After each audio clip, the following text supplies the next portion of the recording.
അപ്പോൾ പുതിയൊരു വീഡിയോയിലേക്ക് സ്വാഗതം. ഇന്ന് നമ്മൾ ഉണ്ടാക്കാൻ പോകുന്നത് ചൗചൗ പൊരിയൽ. വളരെ എളുപ്പം നമുക്ക് ഉണ്ടാക്കാൻ പറ്റുന്നതാണ് കേട്ടോ. ചൗചൗ കുഞ്ഞു കുഞ്ഞായിട്ട് കുഞ്ഞു പീസസായിട്ട് എരിഞ്ഞെടുക്കുക. എന്നിട്ട് നല്ലപോലെ കഴുകി മാറ്റി വയ്ക്കുക. ചീനച്ചട്ടി എടുക്കുക, കടുക് താളിക്കുക. കടുക് താളിക്കുന്ന സമയത്ത് ജീരകം ഇടാൻ മറക്കണ്ട. ഇത് നല്ലൊരു ഫ്ലേവർ ഉണ്ടാക്കും നമ്മുടെ കറിയിൽ.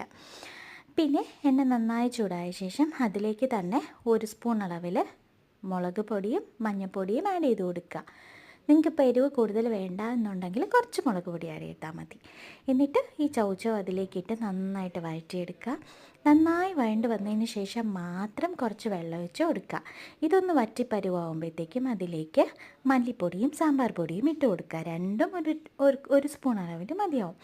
എന്നിട്ട് നന്നായി വഴറ്റിയെടുക്കുക. അതിൻ്റെ പുറത്ത് പച്ച തേങ്ങ ഇട്ട് കൊടുക്കുക. പച്ച തേങ്ങയിട്ട് നന്നായിട്ട് ഇളക്കി അടച്ച് വയ്ക്കുക 5 മിനിറ്റ്. അപ്പോഴത്തേക്കും നമ്മുടെ പൊരിയൽ റെഡിയായി.